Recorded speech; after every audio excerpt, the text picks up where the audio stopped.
Okay. Hello, everyone. Welcome to the ACRL Academic Library Services for International Students Interest Group annual meeting. I'm Mihoko Hosoi. I'm the chair of the interest group this year, and thank you all for being here. And as you come in again, please mute your mic and introduce yourself if you like via chat. Or you can update your name using the Zoom feature and include your institution or pronouns if you like. And again, as a reminder, this meeting is being recorded. The meeting is open to anyone who registered, and the meeting is governed by the ACRL Code of Conduct. Before we get started with the main program, so we're excited to have three wonderful speakers, but before the main program, I'd like to quickly introduce the officers. And again, I'm Mihoko Hosoi, serving as the chair this year. I work at Penn State University Park. I'm the Associate Dean for Collections, Research, and Scholarly Communications. And the incoming chair is Katie Oldner, also from Penn State Abington. And today she's helping with the chat and speaker introductions. Katie, would you like to say a hi, introduce yourself? Sure. Hi, everyone. As Mihoko introduced me, I'm Katie Oldner. I'm a reference and instruction librarian and also the liaison to international and multilingual students at Penn State Abington. I'm really excited to hear all the talks today and to see everyone introducing themselves in the chat. Yeah, back to Mihoko. Great. Thank you, Katie. I'm very excited that people coming from different areas. And our past chairs are Meredith Knoll from Indiana University and Allison Sharp from the University of Tennessee, Knoxville. I'm not really sure if Meredith and Allison could make it today. If you're here, please go ahead and speak up. It's possible they had a conflict. So, but anyway, and we do have an incoming chair for fiscal year 22-23, Peggy Enzomo from the Kent State University Libraries. And she has agreed to serve in this capacity, and there were no other nominations, and we do not go through the election because this is an interest group. Therefore, her appointment has been confirmed. She might have a conflict at this point, but she is going to join us later today. So we'll introduce Peggy later in the session today. So now at this point, let's move on to the main program. And again, we have three speakers and each of them will spend about 15 minutes presenting, and we'll have Q&A at the end of the three presentations. And you're welcome to send your questions via chat, or you can raise your hand during the Q&A session. And then Katie, I'll pass it over to you for the introduction. Okay, thank you. So it's my pleasure to introduce our first speaker today, Paula Johnson. Paula is an associate librarian at the University of Arizona, where she is the liaison to the colleges of engineering and architecture. She will be speaking today about creating international student-focused events via cross-campus collaboration. Paula, over to you. My screen up here. Hi, yes, my name is Paula Johnson. Nice to see everybody. I'm going to be talking today about the approach University of Arizona Library has taken to collaborate with our International Student Services Office, the ISS, pre-pandemic, then during, and what we're doing now. We just started ramping up our collaboration and outreach when the lockdown began. And obviously we had to move to virtual events. Some of our international students had left campus for spring break when the lockdown occurred, and then they couldn't come back, while others were hunkered down in their dorms for spring break, and then they had the experience of finishing out the semester in a mostly vacated campus. The following academic year, we did a range of online events via Zoom, and tried to create a sense of belonging to the campus community, as abstract as that had become. This year, of course, we went back to in-person events. The campus opened up in the fall of 21, much to everyone's delight. And one of the things that we did this year differently was to get the UA Global Ambassadors involved with some of our events in the planning and then in the execution. These global ambassadors are hired by the ISS office to help with their events and also to provide leadership and peer support. Just kind of trying to advance. Oh, here we go. Oops. Oh, no. The dreaded, let me see if I can go back. Okay. All right. This is a chart that I took from the NAFSA website. It's an organization, NAFSA, they don't really relate to the acronym anymore, but what they are is an association of international educators. They collect a great deal of data about international students. And this is just for the state of Arizona. It showed me that in 2021, approximately 6.4% of students in higher ed in our state were international students. And the most recent NAFSA data reported that in Arizona, these students made a financial contribution of over $539 million, and they supported over 6,400 jobs. International students at UA alone contributed over $165 million and supported over 2,100 jobs. For every 3 international students, 1 US job is created and supported by spending occurring in higher ed and other sectors of the economy. But of course, the economic contributions are in addition to the immeasurable academic and cultural value these students bring to our campuses and local communities. And what's not pictured here is the fact that 1 in 5 entrepreneurs who found startups are from the immigrant population, and 3/4 of those individuals first came to the United States as students. And a piece of fun trivia is that perhaps the earliest international student in the United States was someone named Francisco de Miranda, who studied at Yale in 1784 and then went on to lead a Venezuelan independence movement. The chief motivation for colleges trying to attract international students has shifted over time a little bit. Originally, there was a benevolent factor, the idea of affording students from other countries access to what was considered a very strong higher educational system. And then it was also somewhat of a tool for diplomacy. But then I imagine every campus has experienced that in more recent times, one of the big motivators for recruiting and keeping international students is the tuition dollars that they bring in. They have become critical to most university business models, especially so after the Great Recession. This slide shows what we used to do to engage with international students. We did this during the week-long campus celebration of International Education Week, which is a joint venture of joint initiative of the U.S. Department of State and the U.S. Department of Education.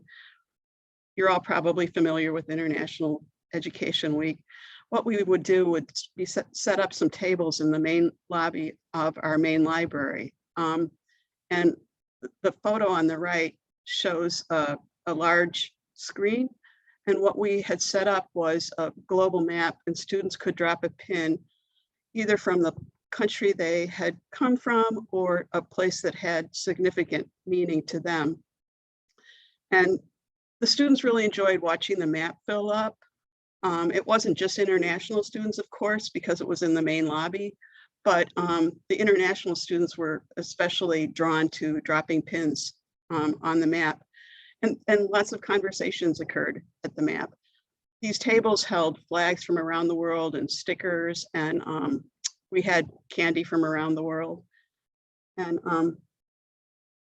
all of this was nice. Oh, I forgot to mention, we also included some posters you can't see here that gave information regarding foreign language materials that the library had available, including newspapers and films and that kind of thing. And this was good, but it was a limited form of engagement. So we decided we wanted to get more active. So big event, the COVID outbreak and the campus closure, consular closures as well. And the US was getting bad marks for handling the pandemic. There was a lot of fear and uncertainty for students who had gone to their home countries and were now going to have to continue there. And those students on our campus, we decided to focus on a few things. We wanted to make sure that we were providing academic support and that we were fostering a sense of belonging as well as we could, and then also offering opportunities to express feelings and needs. One of the things that we learned from students on campus was there was a food insecurity issue. So these were the events that we did during 2021 academic year and kind of a rotating schedule. The first one listed is called World on a Plate. And at that particular event, students either made a dish or talked about a recipe or just described a favorite food item. And then as part of that particular event, one of the librarians created a lib guide that had comprehensive information about where students could access food, at various food pantries. And there's some refugee service groups in town that were offering food boxes, and also provided details on how to get to these locations. We had a two-part film event with a foreign film one night that everyone viewed together. People were encouraged to make popcorn, and then a follow-up evening where we discussed the movie. International Poetry Open Mic Night, students were asked to share a favorite poem, or if they had written a poem they wanted to read, or there were a couple of students that read poems in their native language. Global Trivia Night was just what it sounds like. We used Kahoot. It's a kind of online platform that makes a lot of sound effects and makes it seem very competitive, and people get scores. And so we did a few of those, and those were pretty popular. And then we also offered drop-in study halls. Librarians were on hand to help with things like citation formatting and literature searching. And always we opened these evenings with questions about how are you doing, what's going on, do you feel you're getting enough support, that kind of thing. And we're able to make a couple referrals. Okay, so this is what we did last year.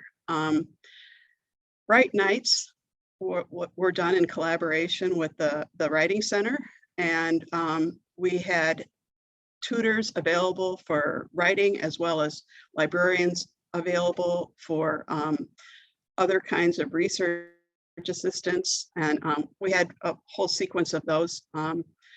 The Writing Center liked collaborating with us because we have a nicer space to hold these in, and it's a little bit more central. We did a tour of Catalyst Studios, which it's a group of studios that we have in Main Library, including a data visualization studio, an artificial virtual reality studio. We've got a podcasting studio, and then we've got a really fabulous makerspace that includes equipment, everything from industrial sewing machines to Arduino and Raspberry Pi kits and 3D printers and laser cutters and vinyl cutters. And we've got all kinds of things. And we did a number of tours through the studio where they could also stay after seeing the various studios. They could stay and do a small project like embroidering a small decal or else cutting a vinyl sticker of their design. Then for international education this week, because we were wanting to highlight the VR studio, we called it Visiting Other Worlds via VR. And the peer mentors in that space led this event, as they did with the studio tours. I forgot to mention that. And they had set up like ways that people could take tours of like Aztec pyramids, or enter a surgical suite and perform a virtual operation, just different applications they had the chance to play around with. We did another World Trivia Night because that was popular, and used the UA ambassadors as MCs, and they were very good at getting the crowd riled up. And we offered a library scavenger hunt where there were different sites. It was a app that they downloaded on their phone, and then they were brought around the library to different sites, and they'd take a picture when they got to the correct site. And obviously we awarded prizes there. Poetry night was very popular, so we again collaborated with the UA Poetry Center, and the librarian there kind of emceed that event and made comments about the poetry and provided some context. And then one of our most popular events this past year was Around the World in 7.5 minutes. And that's where students created a 7.5 minute presentation about, you know, where they had come from, or where they had gone to, you know, school prior to coming to the United States. And we used the data visualization lab, which has this enormous screen, and loaded Google Earth. And then they showed us on the map where they were talking about. And they really prepared so well. They shared a great deal of history, geopolitical and cultural information. And it was really interesting, and people were excited to ask questions, you know. And again, there were some lively debates, like which city in India had the best dosas. And, you know, there's just a lot of interaction among students that was really fun to see. And I learned a lot. And again, this was led by one of the global ambassadors. So looking ahead, I hope to keep expanding the use of student-led events. And I'm thinking a couple of additional ways that I might find students that I could involve.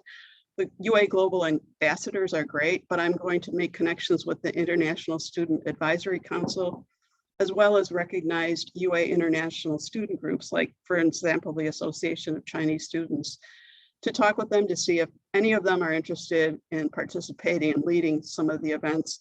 And then more importantly, to get input as to, are there events that you'd like us to do? And I guess that's about it. Thank you very much for your time.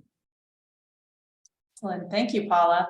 And we got some questions for you in the chat, which I'm going to save until the Q&A at the end, but I did take note of those. So thank you for your presentation. Our next speaker is Jasmine Kirby. Jasmine is an instruction and engagement librarian at Carnegie Mellon University Cutter Libraries. She will be speaking today about supporting undergraduates at an international branch campus.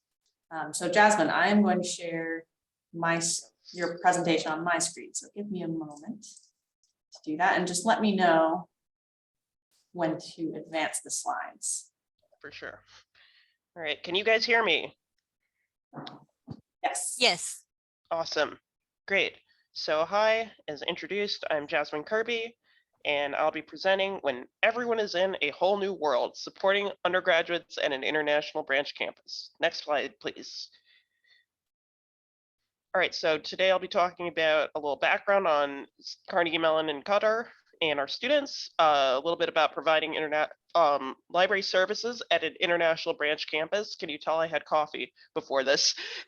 Some next steps that we're looking into, and then my final thoughts. Next slide, please. So marhaba, or Arabic for welcome, and that's the extent of my Arabic knowledge, to Carnegie Mellon University in Qatar. So we are located just outside of Doha, the capital city. So Qatar is a small Middle Eastern country. I am here right now. That's why it's so dark in my background. So Education City is just outside Doha is a conservative Muslim country, which makes for interesting times. Not as conservative as Saudi, but still conservative. Qataris make up a minority of their own country, and they are about 12% of the population here, with the rest being expatriates, mostly from the Indian subcontinent, but also from the Philippines and other places. The main industry here is natural gas, but they are trying to mix it up. Next slide, please. So this is a little bit more about our school. We have over 450 students from over 53 countries, so that's a huge, diverse population of students. So about 40% of the students are Qatari, with 62% being not Qatari nationals. However, that doesn't mean they aren't from Doha or have not lived in Qatar the whole lives, because as mentioned before, most of the population here is from other places. And so our population of what you'd consider like residential international students is actually quite small. And then the other interesting thing about our campus is that about 60% of our students are women and 40% are men, and we have it's thought that we have a bigger population of women because of the idea of getting an American education without leaving home or closer to home appeals to more conservative families who are more willing to let their daughters go to a college nearby than to send them overseas. So next slide, please. And I guess I would quick shout out to Education City, where our campus is located. That's the reason why we have the majors that we do. So we have only 4 majors, which I mentioned on the last slide. And the reason it's limited is because each of the American universities has certain majors that don't overlap, which makes for interesting times. And yeah, so there are 6 American universities. There's other institutions as well, such as the Qatar National Library, and there's one Qatari graduate level institution and a couple other smaller schools as well. So, but it's mostly American universities, all next to each other in a campus that is pictured here. So more on providing library services in an international branch. Oh yeah, next slide. My bad. Slide. So providing library services in an international branch campus. Next slide, please. Okay. So the big thing that we work on here is, and the key to providing said services is, of course, empathy, awareness, and understanding. So a lot of what I do is, when I plan outreach and engagement, is uncovering and understanding context. I work a lot with students, like as our student workers, and with employees that are in student life services, so I can get more information, more background. And of course, we do not forget our local culture here, the Qatari culture or Arabic culture here. Even though we are an American university, but I think it's important to give a sense of place. So we do have an Arabic language book collection, and we do displays for holidays such as Eid or Sports Day, because we love sports here in Qatar. As you know from probably the World Cup is what the country is going to be most famous for. Next slide, please. One idea I've had has been, or try to promote within how we do our planning for outreach, again, is like diversity is the default, especially with our library-led initiatives. So even our book club, which is Book Club for Busy People, usually promotes diverse perspectives, including like having looking at books written from authors from the home countries of our students, or from just around the world in general. We did a human library event virtually in GatherTown, because this was during the pandemic, and where you get to talk to people about we have books that you can check out that are people that talk about their experiences, often as part of a marginalized identity. And examples we had here we had someone talking about being Indonesian in Qatar, and one person talking about being a single mother by choice or adopting as a single mother. So that was an interesting series. And we also have a poetry series as well, because we call our garden the Poetry Garden. So we got a community partner in the poet to come out and talk to our students. So that was really great. Next slide, please. We also collaborate with the Office of Diversity in more formal ways, such as doing book display tying in tie-ins with their events and with library workshop tie-ins as well. Next slide, please.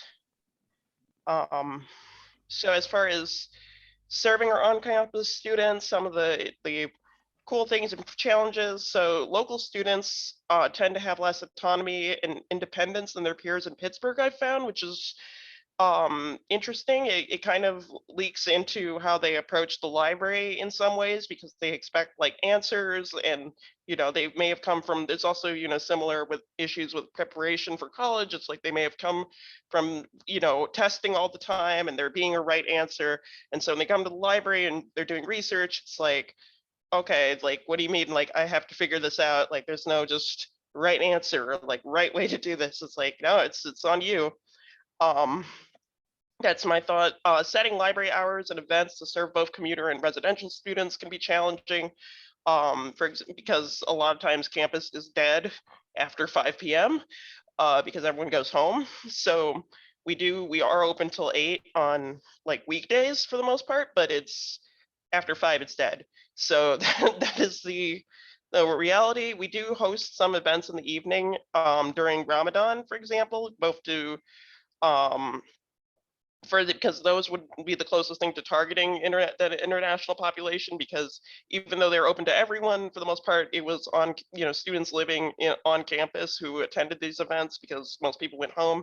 But it did give them an opportunity to break their fast and learn more about the library, and it was a good series, like 2 workshops that we did there on that. And again, also aware of student cost, promoting open educational resources and food at events, and also a special challenge of like we're trying to make the library inclusive for all, which includes avoid alienating conservative members of the campus population.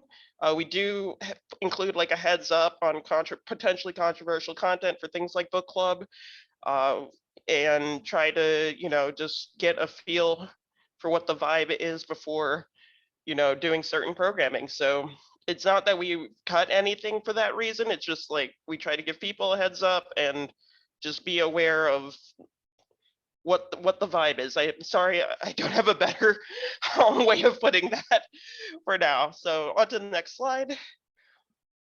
We also don't forget our students on study abroad. So some of our students will go to our campus in Pittsburgh or to Washington, D.C. We've changed, so explaining differences in library services across campuses has been a big thing, and also helping our Pittsburgh colleagues when students ask them to buy their textbooks, which is something we do on our campus due to shipping logistics, but they go to Pittsburgh, they have to buy textbooks all of a sudden, and that's a big adjustment. That was even more of an adjustment when they started taking classes online in Pittsburgh during the pandemic. But so that would be an example of things like explaining services differences. And in general, we try to reach out to Pittsburgh campus through our social media and emails. So a lot of the same emails the students get from us, Pittsburgh gets as well. So they kind of have an idea of what's going on. So they are aware of why when our students are over there, what they are used to and experienced. So next slide, please. So our next steps would be continuing library programming, both in person and online, and creating more touch points for students to work with our main campus, including like Lib Answers, so that our questions are all in one system, so that, because we've had some issues with people just sending questions back to us really fast without reading it, and then it turned out the student was in Pittsburgh, so we're trying to stop that, so that it's a 7 to 8 hour time difference depending on the time of the year, so it creates problems when we get those like emails back, or if it's the wrong day or something, because we have a different work week too. And yeah, working with the diversity office on our campus to increase transparency and accountability around the library decisions, and just in general being more upfront with what's going on. And so next slide. So again, final thoughts. Collaborate some more. I know this is all probably obvious, but yeah, just talk to people. People are chill. having diversity be the default, very also important, especially in a campus as multicultural and international. And then experiment with different program offerings, because just try lots of different things and see what people are, because it might not be what you expect, or you might not reach the audiences you expect. So that is, I guess, yeah, or get different audience. Like I had a program that I got a person from Pittsburgh show up to, and I'm like, you wanted to come here at 6 in the morning, you got on Zoom, so different audience than expected, but that is, just you learn new things. So it's all probably obvious, but yes. Next slide. So questions, I guess we'll go at the end, but yeah, get those questions ready. And thank you. Thank you, Jasmine. Wow, that was so interesting to learn about a whole new perspective or setting for international students. So I look forward to hearing about questions at the end and getting more chance to interact about that. Okay, our final speaker today is Yuhui Chen. Sorry, give me a moment to rearrange. So Yuhui is a librarian for education and East Asian studies at the University of Albany, State University of New York. She will be sharing the results of her research on challenges and experiences of international students during the COVID-19 pandemic. So Yuhui, take it away.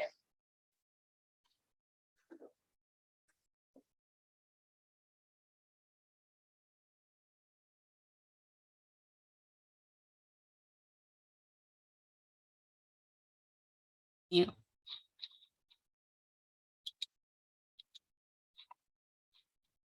Can you see the screen?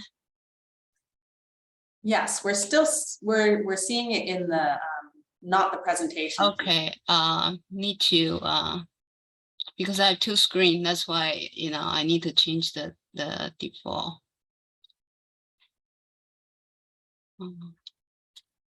Yeah, I think.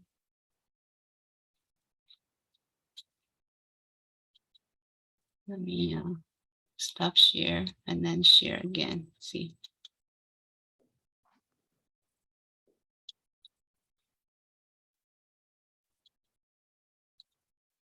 Okay, now you see the. Yes. Okay, thank you. So thank you for the opportunity to share some result of a collaborative project on the challenges and experience of international students during the COVID-19 pandemic through this panel presentation. Some background information: the University at Albany is a research-one public research institution with over 17,000 undergraduate and graduate students. For fall 2019, we had a total of 1,547 international students, and 1,432 of them enroll in degree programs. Majority of our international students are from Asia, and China, India, and South Korea are the three leading countries of origin. So according to research, the COVID-19, I cannot advance it. For some reason, I cannot advance the slide. Let us know if you want. I could try to sharing it from A second.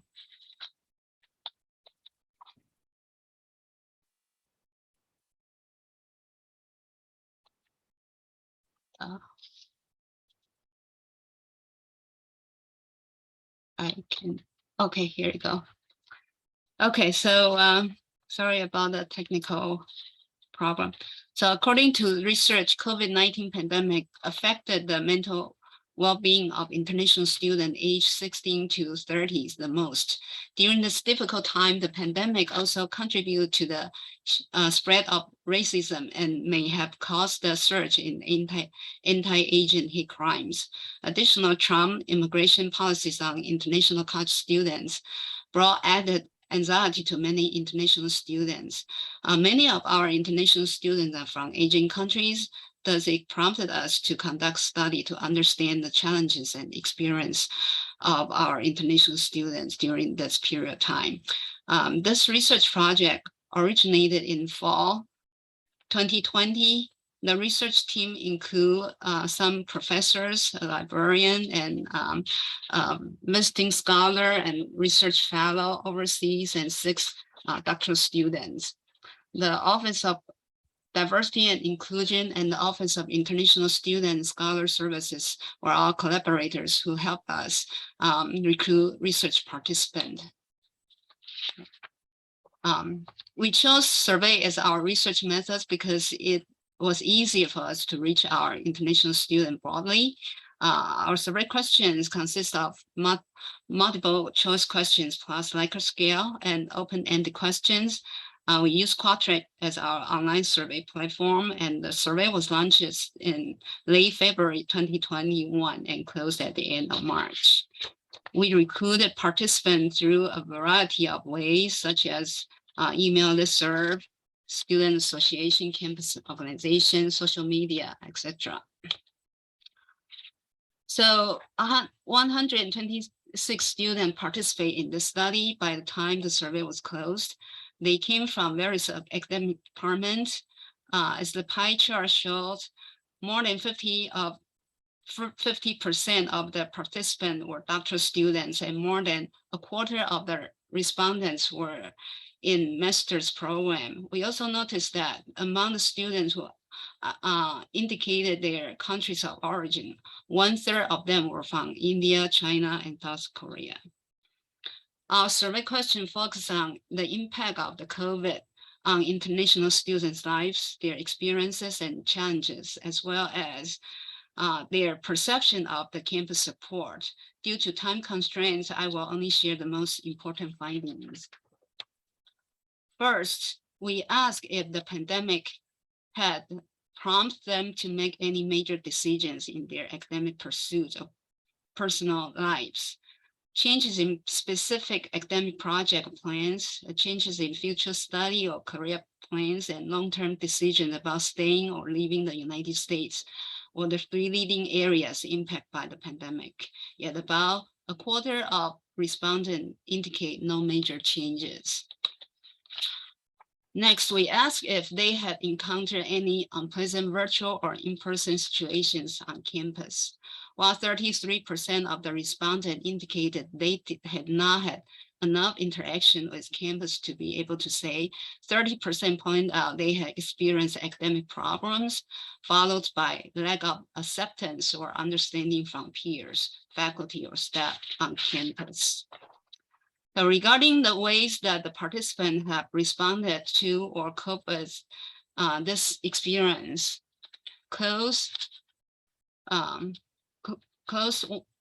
1/3 of them sought support from family, friends, or classmates, and 27% of them participate in self-care activities, and 22% chose to ignore or forget the experience.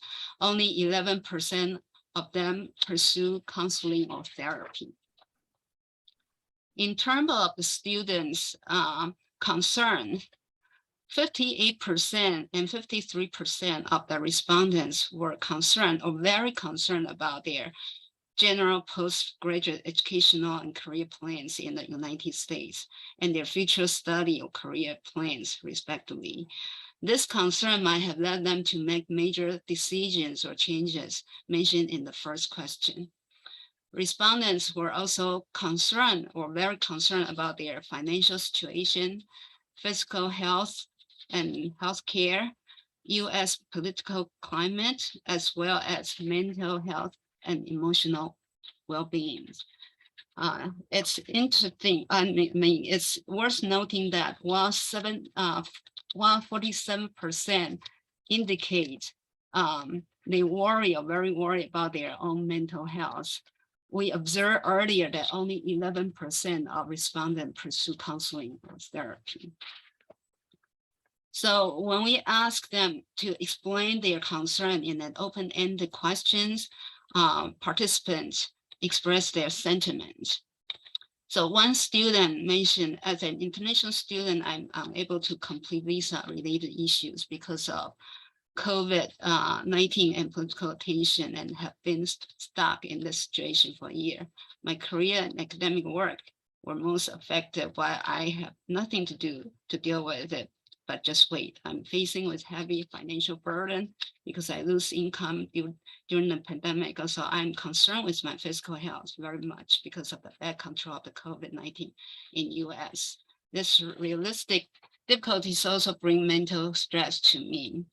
And another student said, COVID affected many in the areas of financial, academic, and emotional ways, mostly due to isolation, lack of income to pay tuition, mental distress as depression, unable to focus on school subjects, and lose a sense of connection through online courses, as well as fears of being judged as an Asian. In Zoom meetings, I always scared to show my face in front of camera, which I don't want people to know that their classmate is an Asian. The other students shared that because of the COVID-19, we could not visit our home country this summer, felt lonely, stressed, and anxious. Future plan is another major concern as indicated by a student. Since the pandemic, it has interrupted my plans after graduation. I was hoping to look for a job, but due to an increase in unemployment, it has made it harder to look for jobs and could affect my status on where I can stay in the US. So next couple of questions are related to the support systems. We observed that respondents' sense of belonging on campus decreased, and they felt more isolated and lonelier after the pandemic occurred. Additionally, people back in their home countries had inaccurate views about their studying overseas. So family and friends have been the most helpful to the participants through their stress and hardships, followed by professors and instructors and internet and social media community. So when we assess student satisfaction with campus services, we found that the participants are most satisfied with international student and scholar services, followed by libraries, academic advisement, and student account. Regarding participants' experience at the University of Albany since the outbreak of COVID-19, the university's effort to ensure the health and safety of its students and its effort to maintain educational quality and the classroom learning experience are most valued, followed by mentorship, guidance, or collaboration with faculty. As to the library services, respondents found the interlibrary loan service and document delivery service are most valuable, followed by circulation and then research assistance. I was a little bit surprised that research assistant behind circulation. Then when asked what they wish the university could better provide in terms of additional resources or support, 39% of the respondents indicated financial assistance or tuition fee reduction. 21% would like to receive more assistance with immigration issues, and 20% hope to get additional guidance in academic advisement, or processes. Expanding friendship networks and mentorship program is also high on their wish list. So going from here, our next step is to share the survey findings with the campus constituents, and also collaborate with Office of International Student Scholar Service and academic departments and other campus units to provide additional support needed and identify in the study when possible. Thank you. Thank you very much, everyone. So it's very interesting, three very different presentations, and we have received some questions via the chat, so we can get started with those first. And Yuhui, I think some questions came in for you as well. Okay. So let me first get started with ones that came in for Paula. There were some questions about global ambassadors. Can you say more about who they are, what they do, and what app did you use for the scavenger hunt? And Okay. I think there was one more, but you can get started with these two first. Sure. As far as global ambassadors, they are students that the International Student Services Office hires. They get paid to help with the events at the International Student Services Office. And they also are supposed to provide leadership and support for their peers. And they tend to be kind of outgoing and confident and interested in others. And they're just terrific assets. And my experience having them lead some of our events is that they really are good leaders, and their peers follow them. And so that's who those people are. And the app was a homegrown app created by our IT department. They were kind of playing around with it for a campus tour, well, a library tour, actually, more specifically. But one of the librarians used it to create this scavenger hunt. And I think I did read another question related to attendance. Mhm. Yeah, attendance was wildly varied. We used LibCal for registering for events. So we would usually, but we always made it clear that if you didn't register, you were still welcome to come. Anyway, the LibCal gives you a list of emails so you can send out reminders about the event. And that was useful, I think, in helping actual attendance numbers somewhat reflect registrations. You know, that isn't always the case. But you know, there were events that a lot of people would register for, and then a handful of people would show. So I think there was still some reluctance to gather. We just kind of got out of practice with that. And so depending on what the situation was in Tucson with the virus and et cetera, I think that might have had some effect on who chose to come to an in-person event. And then as far as publicizing events, the International Student Services Office has a newsletter that goes out to their students once a week. So they included information about the events at the library. It was on the library social media. And as I mentioned, in the events listing on our website, which is a LibCal events listing, they could filter for international student events if they wanted to see those events coming up. And then whoever we collaborated with, you know, they also made a point of getting the word out, like the Poetry Center and so forth. Great. Thank you very much, Paula. I have a few questions for Jasmine as well. So if it's okay, Jasmine, I was curious to know what the common language spoken in your environment. Do you speak in English? It's English, yeah. Oh, okay. So Yeah, that's also all classroom. English all the time I because see. there is an Arabic language university in Qatar. That's the Qatar University, and they're not an education city, but and in general, again, like yeah, there are. Can I put this? So the Arabic language is also a mess.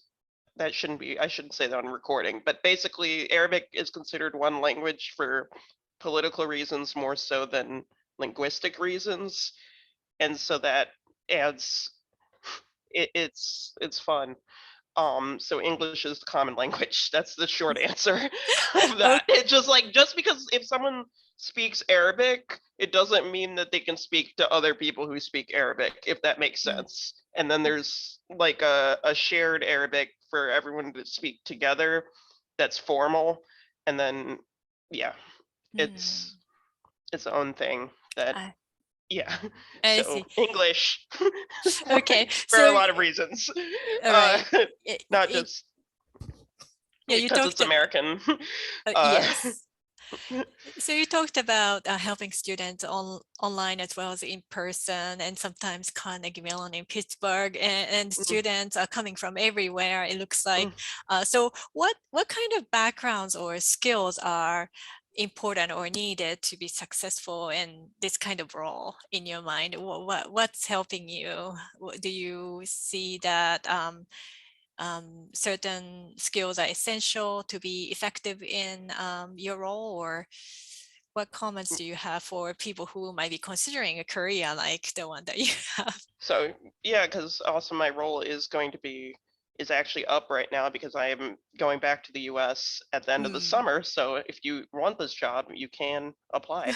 Like but yeah, as far as what for success in this role, just being open-minded and talking to people mostly, I would say. I know that seems like really basic, like the reference interview is still applies even overseas, and just, I guess more if you have a background in teaching English or more understanding and can see where I don't, but I feel like that would be helpful probably because you start crossing into English instruction at times when you're doing like research help, probably more than in the US, and it would probably have been good for me to be able to give feedback other than this sounds weird to me as a native speaker, but just that sort of thing. But just being willing to learn and just that's go for it.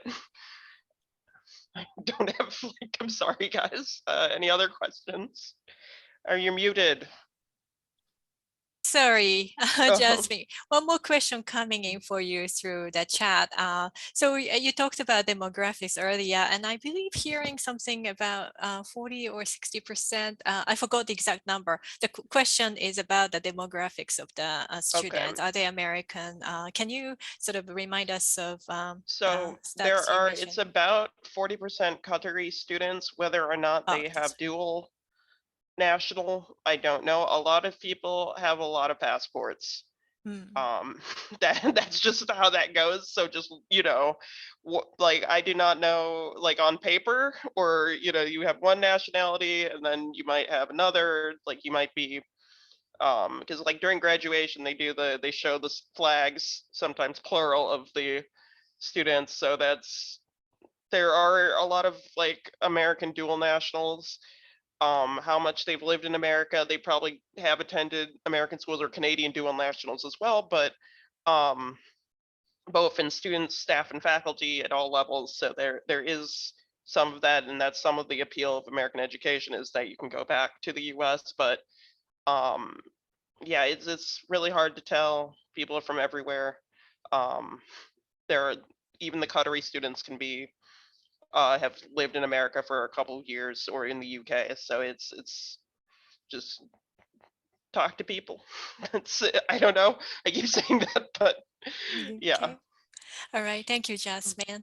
And some questions for Yuhui. And I think Yuhui, you answered over the chat, but for everyone's clarification.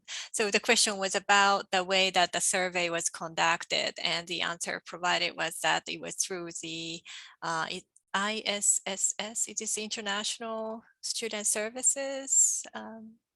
It's the Office of International and Scholar Services. I see. So they help to distribute the survey. And another question that came in through another message was about student majors.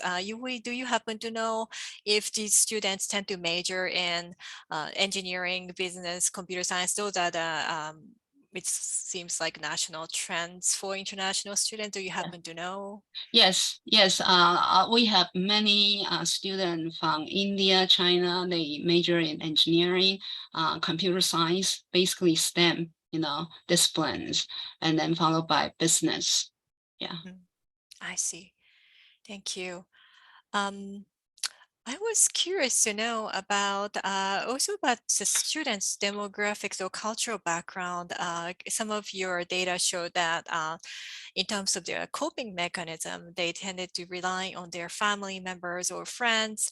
And I'm more curious to know if that was consistent across different cultures, or did you see any differences among different cultures? Well, I think that is a very interesting question. When we look at the data, we found that about 41% of respondents, they didn't identify the country of origin So it's really hard to say, you know, whether culture play a role here, you know. But when I look at the respondents who identify their countries of origin and select this option, you know, I noticed that the percentage of students from North America, South America, Africa, Middle East, they choose this answer, and the percentage ranged from 40% to 45%. So it's pretty consistent. While, you know, only 34% of Asian students and 25% of students from Europe select this options. Like I say, you know, because so many students, they didn't identify the country of origin, so it's hard to, you know, give the concrete answer to this. Okay. Yeah. Thank you very much. We have another question from the audience. LaMonica, would you like to speak up? Thank you. So your survey response, I don't remember what the question was. I think it was something about what could the university do to improve you know, services for international students. Mhm. There was a mention of like settlement help, job help, decreasing tuition. I don't remember all the responses, but that got me thinking about collaborations with organizations on campus like career services. Have you or anyone on the call done any kind of collaboration with their career services on helping international students with resume writing, job searching, settlement within the United States? The libraries, we don't collaborate on things like that, because, you know, that we have writing center and then we have career center. So basically those academic units, they provide this kind of training and services. But we did provide other kinds of support and services. For example, that, you know, I mean, we know that the pandemic has already changed the landscape of higher education, right? And then the role of librarians is evolving. So to me, like, well, good library services should go beyond the numbers of transactions. You know, human touch actually is the key. You know, after we review the result, we found out, okay, international students, they tend to kind of like, well, they are more, they are shy, and then they don't take advantage of library services, you know, or approach librarians as much as students from European countries or from, you know, other countries or other regions in the world. So from there, you know, that we try to build relationship with international students. So like in fall 2021, we had a library orientation, and besides that, you know, we have an event. We invite students to our Zoom meeting, and we have subject librarians. We each introduce ourselves to them, and then we have interactive activities to engage them, you know, to help them know more about us, but at the same time, you know, help us to know more about them. Mm-hmm. So we use like questions, you know, open-ended questions. We use chat. We use Google Jamboard to kind of interact with them. And then we also try to find out what their expectations, you know, of the library. You know, they came over here, and then what they expect, we offer them, you know. Okay. And I see. Yeah, and we felt that, well, you know, if we know their expectation, then we will be able to try to find a way to address that.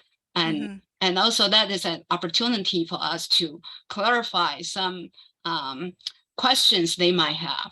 Yeah. You know, so through that, you know, if their expectation is too high, beyond reach, then we will try to explain, Yeah. But if they have questions, then we answer the question right there.